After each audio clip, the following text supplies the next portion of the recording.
Formula ఈ రేసులో ఎలాంటి అవకతవకలు జరగలేదన్నారు మాజీ ఎమ్మెల్యే బాజిరెడ్డి గోవర్ధన్. ఫార్ములా ఈ రేసు నిర్వహించి హైదరాబాద్ ఖ్యాతిని కేటీఆర్ పెంచారని వివరించారు.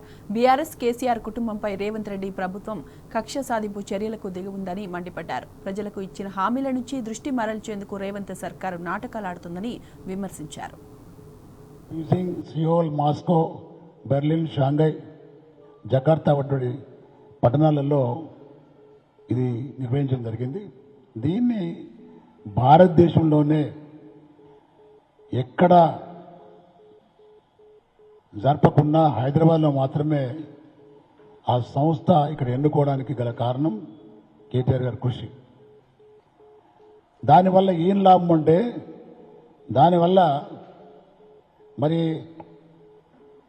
అది నిర్వహించడం వల్ల నిర్వాహకుల అంచనాల ప్రకారంగా రెస్టారెంట్లు, హోటళ్లు, టూరిజం కవరేజ్ ద్వారా 700 కోట్ల పైగా బిజినెస్ ఫార్ములా. అదేవిధంగా మరి 35,000 మంది దీన్ని వీక్షించడం జరిగింది. 35,000 మందికి ఈ హైదరాబాద్ ఈ ఫ్లెక్స్ వీక్షించిండు. ఫార్ములా ఈ రేసును నిర్వహించిన ప్రపంచ ప్రఖ్యాత నగరాల సరసన హైదరాబాద్ చేరడం మనకెంతో గర్వకారణం. మరి అదేవిధంగా మరి ఈరోజు ఈ ఫార్ములా ఈ రేసు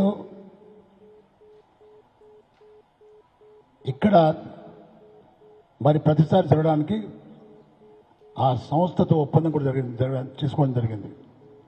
దీన్ని ప్రతి సంవత్సరం జరుపుకుంటే ఈ యొక్క రాష్ట్రం యొక్క జీడిపి కానీ, ఈ రాష్ట్రం యొక్క ఇమేజ్ కానీ, హైదరాబాద్ నగరాన్ని ప్రపంచవ్యాప్తంగా ఉన్నటువంటి ప్రసిద్ధ నగరాల్లో ఒకటిగా నిలవడానికి దీని ఒక ఒప్పందం జరుపుకోవడం జరిగింది.